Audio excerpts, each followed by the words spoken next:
Single dad saw everyone ignore the CEO's deaf daughter until he used sign language with her. Why was everyone ignoring the CEO's deaf daughter? And what made the single dad decide to communicate with her using sign language? Hello everyone, and welcome back to the channel. We're so glad to have you here for another touching story about kindness, connection, and unexpected moments.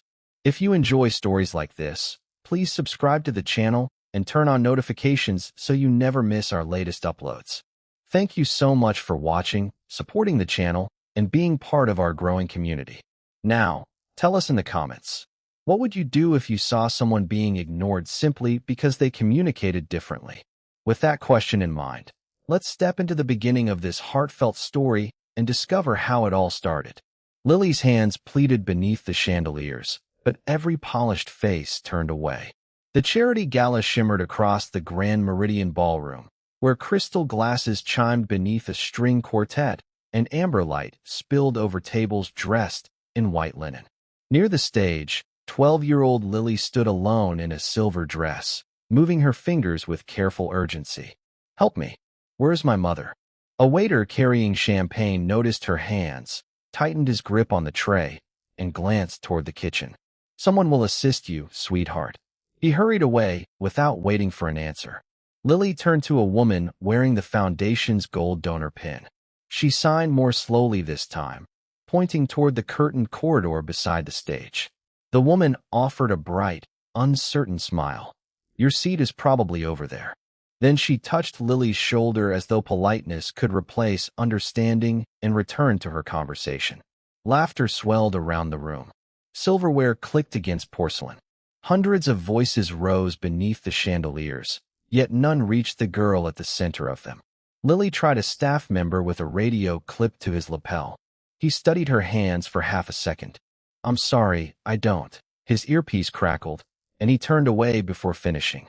At the rear of the ballroom, Ethan knelt beside an open audio console, one sleeve rolled above his wrist.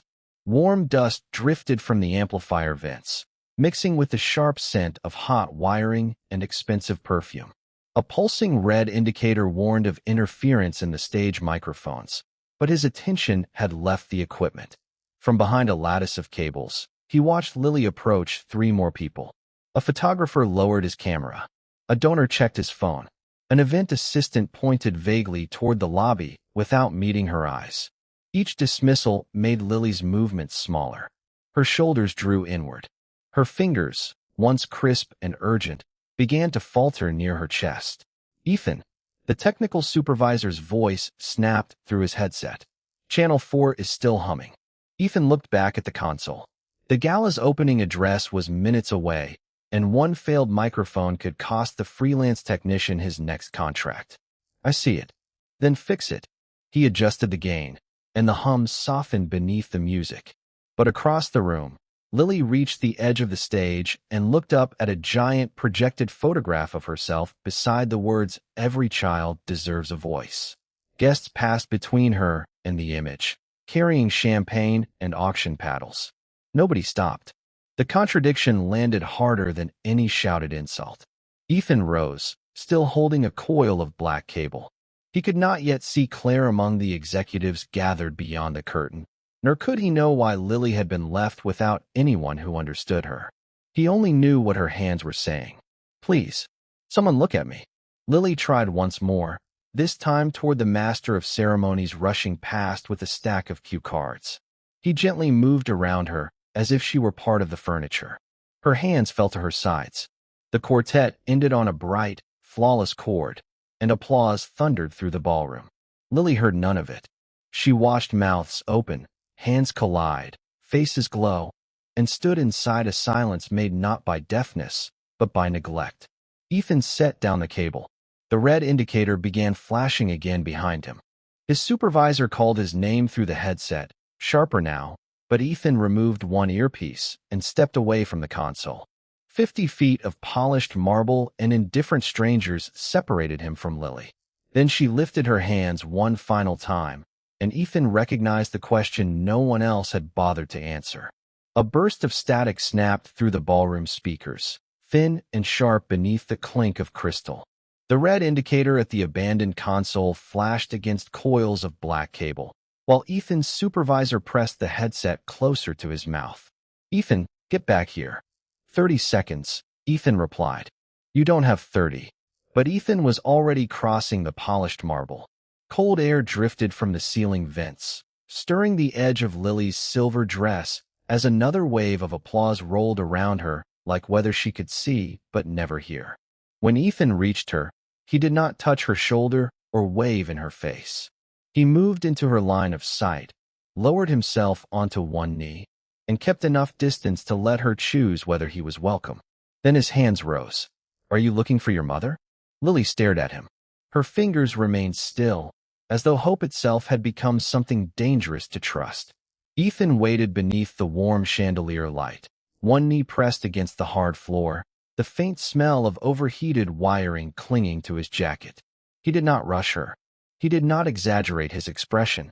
He simply held her gaze. Finally, Lily sighed. "You understand me?" "Yes." Her eyes narrowed with careful suspicion. "Really? Really?" The smallest smile touched Ethan's mouth. "My signing is a little rusty." Lily studied his hands, then corrected the angle of two fingers with the grave patience of a teacher. "Very rusty." A laugh moved through her without sound, shoulders lifting, nose wrinkling, silver fabric trembling under the lights. It was her first smile of the night.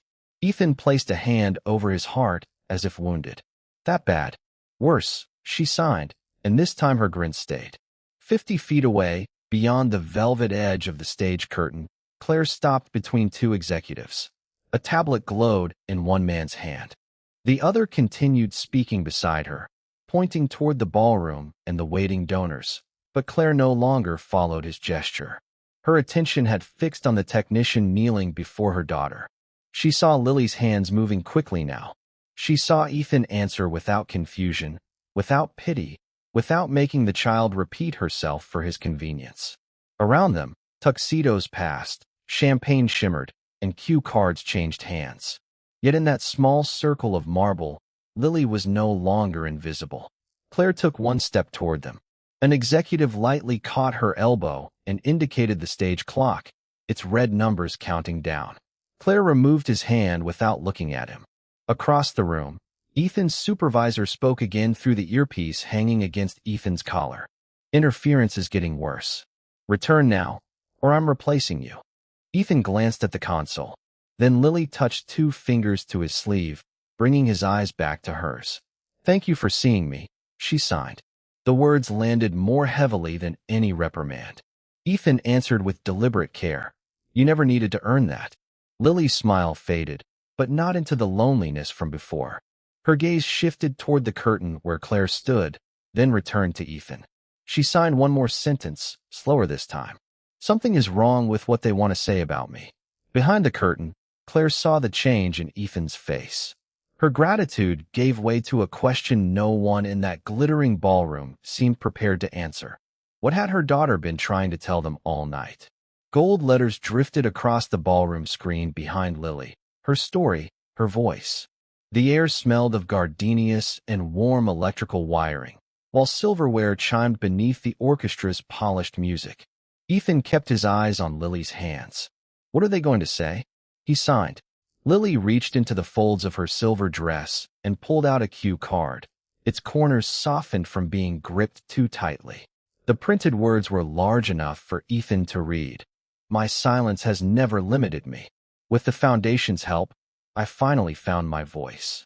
Lily tapped the final sentence. Then her hands moved with sudden precision. "I never wrote this. I don't call being deaf silence. And I already had a language before their foundation." Ethan looked toward the stage curtain. Claire remained beyond it, partly hidden by blue velvet, as donors shifted into their seats under cool white spotlights. The master of ceremonies hurried past Lily again, cue cards clutched against his tuxedo. "Places in 90 seconds, he called, without slowing. Lily raised the card toward him. "Not now, sweetheart. Your mother approved everything." He vanished into the glare. Ethan signed. "Did you tell anyone?" 3 people, Lily answered. They said the speech sounded more inspiring this way. The music softened. A red countdown appeared on the confidence monitor, 124. Ethan folded the false speech once, carefully, as though preserving evidence rather than destroying it. I'm taking you to your mother. Lily's gaze flicked toward the technical supervisor standing beside the sound console. The man had removed his headset. His shoes struck the marble in hard, measured clicks as he approached. Back to your station, Ethan. She needs Claire. She has staff. Staff wrote words she never said. The supervisor's jaw tightened. Behind him, an amber warning light pulsed over the audio rack, and the low hum of the amplifiers vibrated through the floor. You were hired to fix sound, not interfere with the program. Ethan held out his hand to Lily, palm open, leaving the choice with her. Lily studied it for one breath, then placed her fingers in his. The supervisor stepped into their path. Walk away from that console again, and I'll replace you before the opening remarks. Ethan unclipped his access badge. Its plastic edge clicked against the man's clipboard. Then replace me. Lily did not wait to be led. Still holding Ethan's hand, she moved toward the curtain, her silver shoes crossing the ballroom carpet as the screen continued praising a voice no one had bothered to understand. Guests turned. A few phones lowered. Claire stepped from behind the velvet, but the master of ceremonies caught her elbow and pointed urgently toward the countdown. 42 seconds. Ethan brought Lily directly to her. Up close, Claire saw the creased cue card in her daughter's hand. Lily released Ethan and signed to her mother with movements sharp enough to cut through the music. Those are not my words. Claire took the card. Her eyes moved across the polished sentences, then lifted toward the stage where her name was already being announced. Who approved this? She asked. Before Ethan could answer, the supervisor reached them. Claire, this technician abandoned a live system, disrupted your daughter's preparation, and crossed a clear professional boundary. Ethan stood without his badge, the warmth of the equipment still clinging to his sleeves. Your daughter asked to be heard before someone else spoke for her. The applause began beyond the curtain, broad and expectant. Lily stepped between the adults and pointed toward the stage. Then she signed directly to Claire. If they want my story, I will tell it myself. The stage manager raised 5 fingers. Claire stared at the false speech in one hand and her daughter's steady hands before her. 5 seconds remained. Your 5 seconds are over. The technical supervisor's voice cut through the applause as the stage curtain brushed against his black jacket. Cold air poured from an overhead vent, carrying the sharp smell of hot cables and catered coffee. He pointed at Ethan's empty badge clip. You abandoned the console after a direct order. You interfered with a guest, disrupted the program, and entered a restricted area without authorization. Ethan kept his hands open at his sides. Lily isn't a disruption. You don't decide that. Neither do you. Beyond the curtain, the master of ceremonies filled the ballroom with polished laughter, trying to stretch 10 seconds into 30. Crystal glasses chimed beneath the amber chandeliers.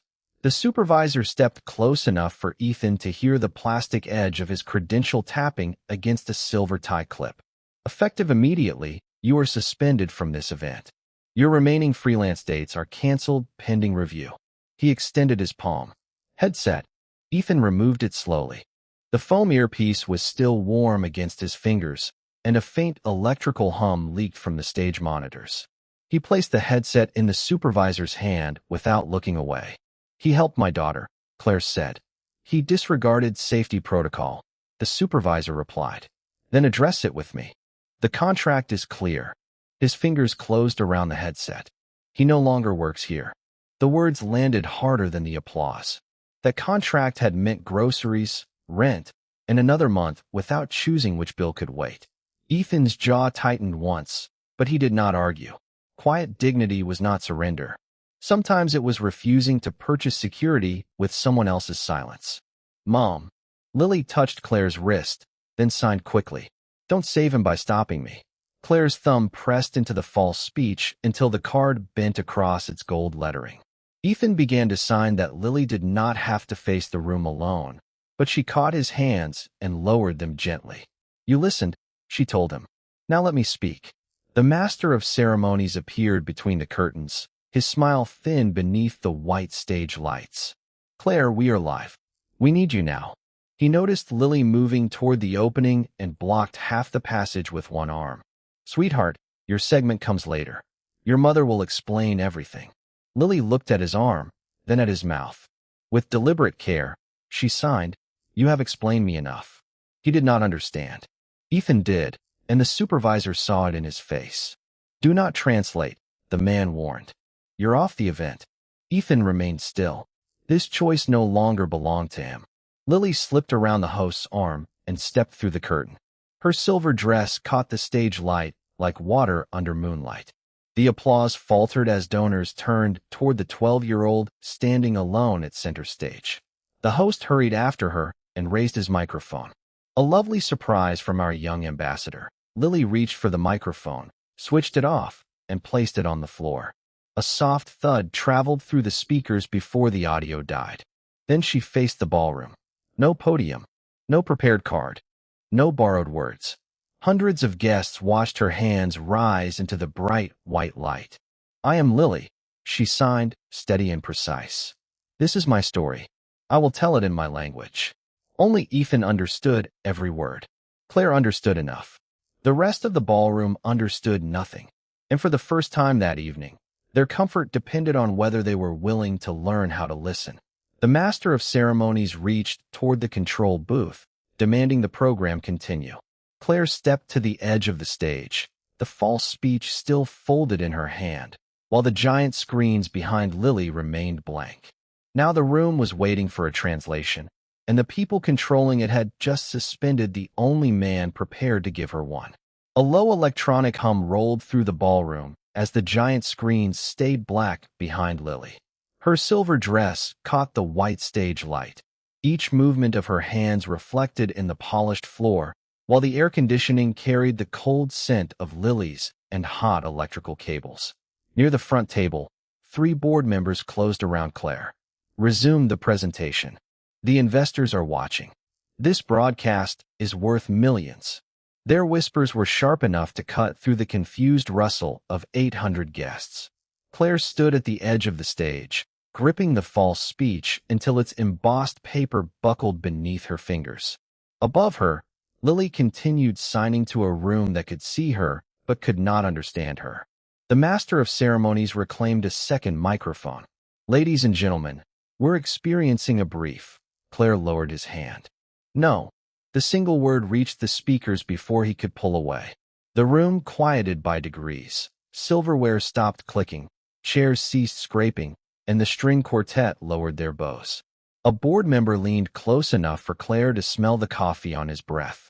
"Our largest investors approved your remarks.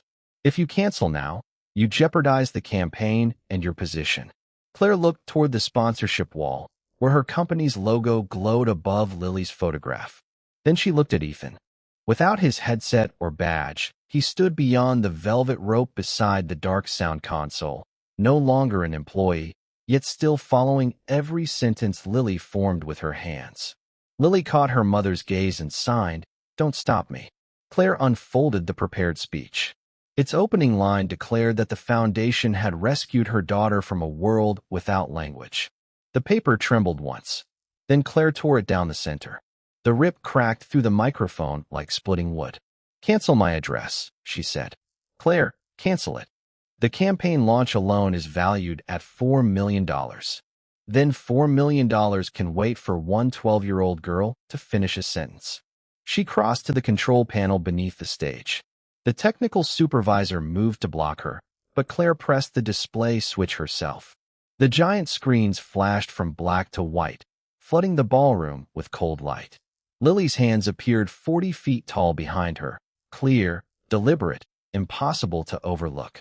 A murmur swept through the tables as guests lowered their phones and lifted their eyes. There were no captions, no polished slogans, only Lily's language, finally given the largest space in the room. At the back, Ethan raised one hand and signed, "I see you." Lily answered without pausing, "I know." Claire stepped beside the stage and held up both torn halves of the speech. "My daughter will not be used as decoration for words she never chose," she told the board. "The broadcast stays live. The screens stay on. The program belongs to her now." One director removed his glasses. Another opened his phone, already calling outside counsel. The chairman's stare hardened beneath the chandelier's amber glow. "If this damages the company," he said, "the board will hold you personally responsible." Claire placed the torn speech on the floor, then put my name on the loss. Power shifted without applause. Lily continued signing, and Claire remained at the stage edge, risking the office that had taught everyone to obey her so her daughter would no longer have to beg them to listen.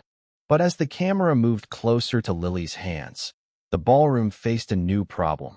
The screens could show every word, yet only Ethan could give those words a voice the hearing guests understood, and the man who had fired him was already reaching for the controls. A sharp click cut through the ballroom, and the caption window vanished from every screen. Lily's hands kept moving beneath the white stage lights, but the space beside her image remained empty. Crystal glasses stopped halfway to painted lips. The air smelled of warm cables, perfume, and candle wax. At the control station, the technical supervisor covered the panel with one hand. "The live interpreter has been locked out by event management." "Restore it," Claire said. "I can't override the authorization." "Then tell me who can." His eyes shifted toward the board. No one answered. Lily looked toward Ethan. She signed without slowing. "Are they ignoring me again?"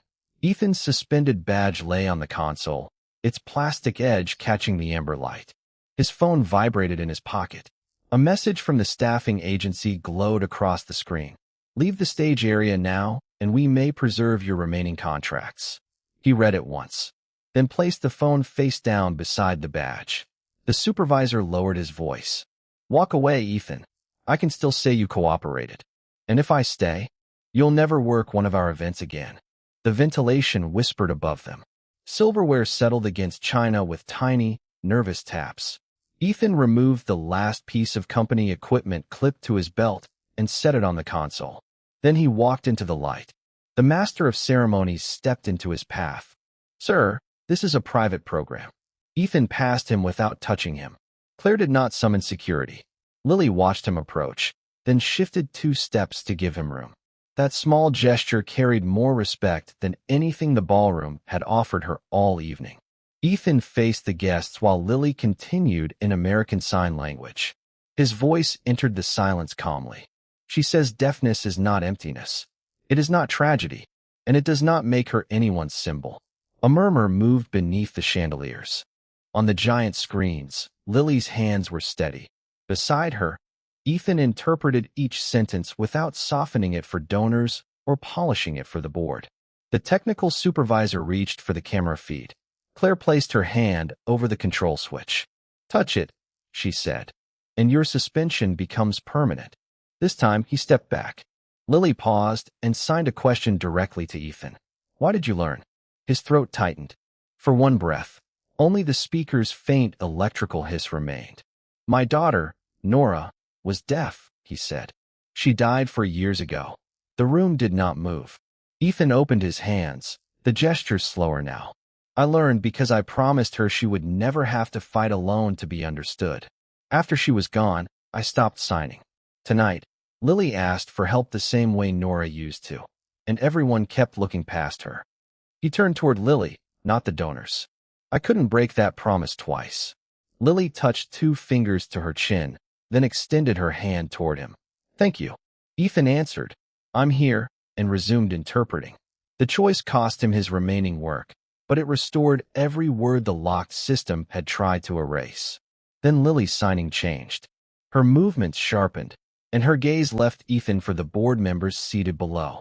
"She says," Ethan translated, "there is something all of you need to know about the foundation," using her face. The chairman's phone stopped in his hand. Claire slowly turned toward him. Lily raised the next sign, and the ballroom braced for the truth. Blue-white light washed across the ballroom as Lily's hands moved against the giant screens. The air conditioning carried the scent of lilies and hot stage equipment, while the last clink of silverware faded into a silence no donor could purchase. "My picture is on the Foundation's website," Ethan interpreted. His voice remained steady, but Lily set the pace. "It is on banners, brochures, and fundraising letters. They tell people their donations help children like me communicate." The chairman lowered his phone. This is inappropriate. Lily looked directly at him and continued. Ethan did not soften her words.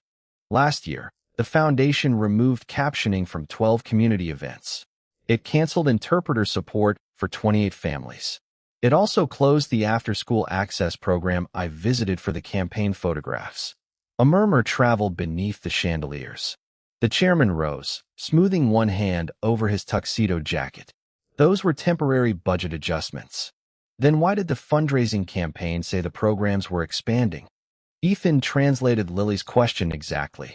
The gold foundation emblem rotated behind her, polished and enormous, while the girl whose face had sold its promise stood beneath it without flinching. Claire reached for the annual report on the board's table. Its glossy cover showed Lily smiling beside the words, "Every child deserves a voice." She opened it. Thick paper whispered beneath her fingers. Accessibility services appeared as one bright line in a pie chart, but the footnote grouped captioning, interpreters, publicity, and donor events into the same category. Claire turned another page, then another. "Break this number apart," she told the chairman. "Now, Claire, this isn't the setting. You used my daughter to create the setting." Lily lifted one finger, asking Ethan to wait. Then she signed toward her mother more slowly. The foundation had sent her to visit children and pose beside new tablets. Weeks later, one mother contacted Lily privately. The interpreter assigned to her son had been canceled, yet Lily's photograph remained in the next donation campaign. Another family received the same notice. Then another. Claire's thumb stopped on her own signature at the bottom of the report. The black ink gleamed under the table lamp. She had approved the document, believing its combined numbers represented services delivered, not galas, advertisements, and photographs arranged around Lily's face.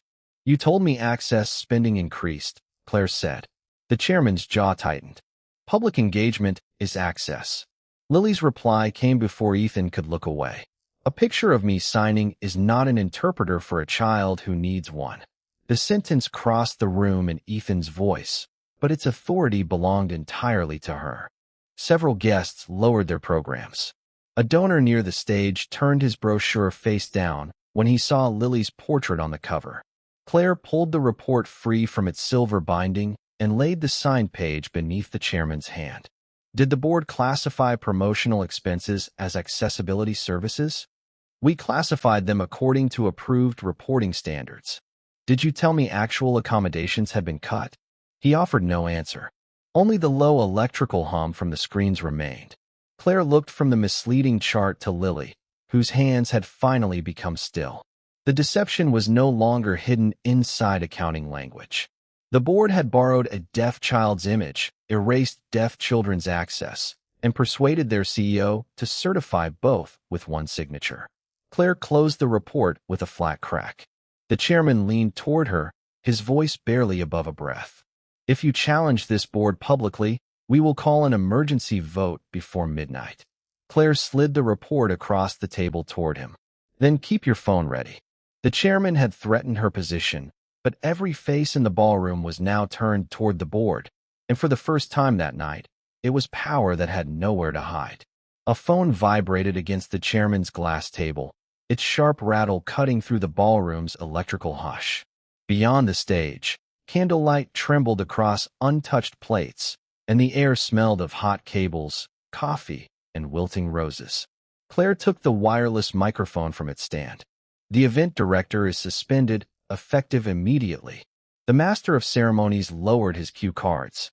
Near the control station, the technical supervisor stopped with one hand over the console. Claire's voice remained level. "Preserve every recording, access log, invoice, and internal message connected to this foundation. Nothing is to be deleted or altered." The chairman rose, his chair legs scraping the polished floor. "You don't have unilateral authority." "I have responsibility," Claire said. "The authority can be settled at your vote." 3 phones lit up along the board table. Quiet messages began moving beneath expensive sleeves. The chairman's jaw tightened. "That vote will remove you before midnight." Claire unclipped the silver CEO pin from her lapel and placed it beside the misleading annual report. Metal touched wood with a small, clean click. Then vote without confusing my position with my conscience. She instructed independent counsel to begin an external audit of every dollar raised with Lily's photograph, every accessibility program reduced, and every report bearing Claire's signature. The decision could cost her the company she had spent years building. It could not be quietly reversed by morning. On stage, Lily watched her mother beneath the white glare of the screens.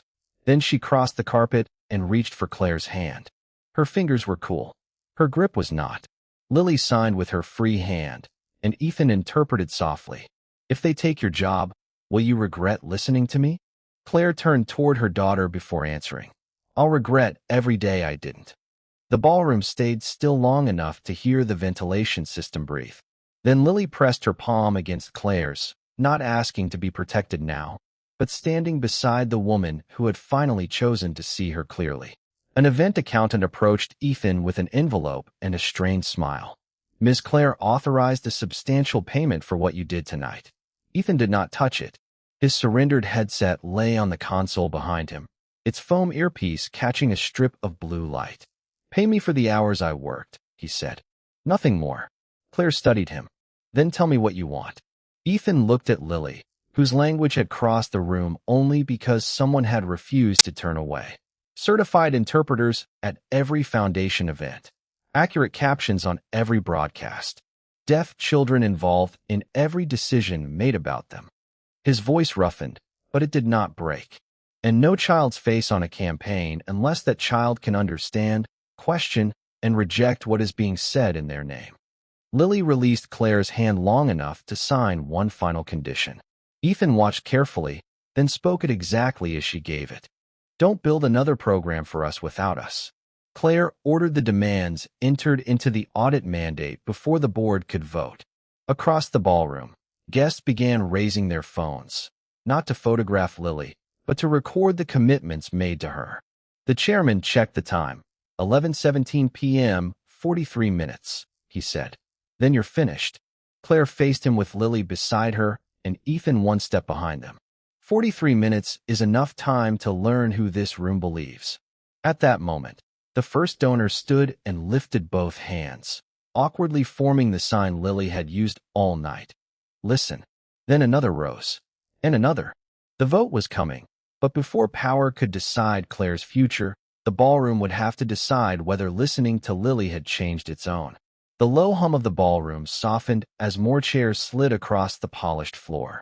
Under warm chandelier light, silk sleeves brushed against black tuxedos, and one by one, donors stood with their hands raised, not in applause, but in an imperfect attempt to sign listen.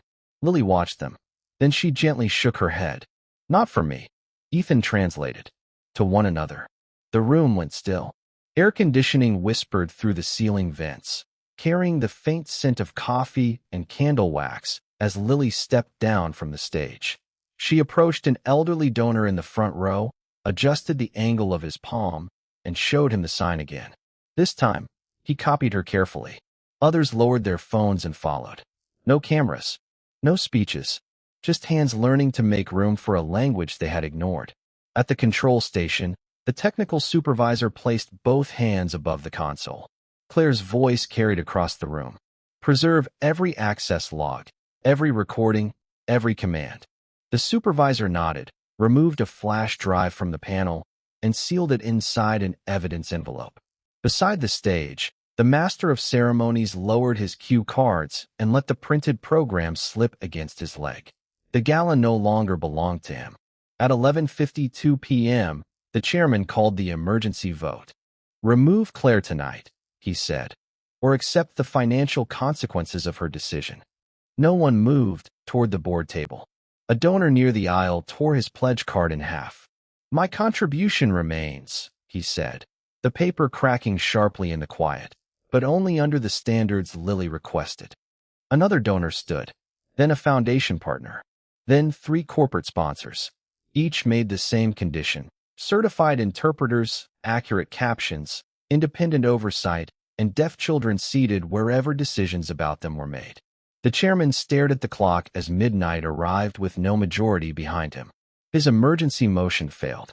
Claire did not reach for the CEO pin lying beside the report. Instead, she turned to Lily and signed with slow, uncertain hands. "You decide what comes next." Lily corrected one finger, then smiled. She asked Ethan to stand beside her, not behind her, and presented the first permanent youth advisory seat to the families in the room. Ethan declined its authority for himself. "It should belong to a deaf child," he said.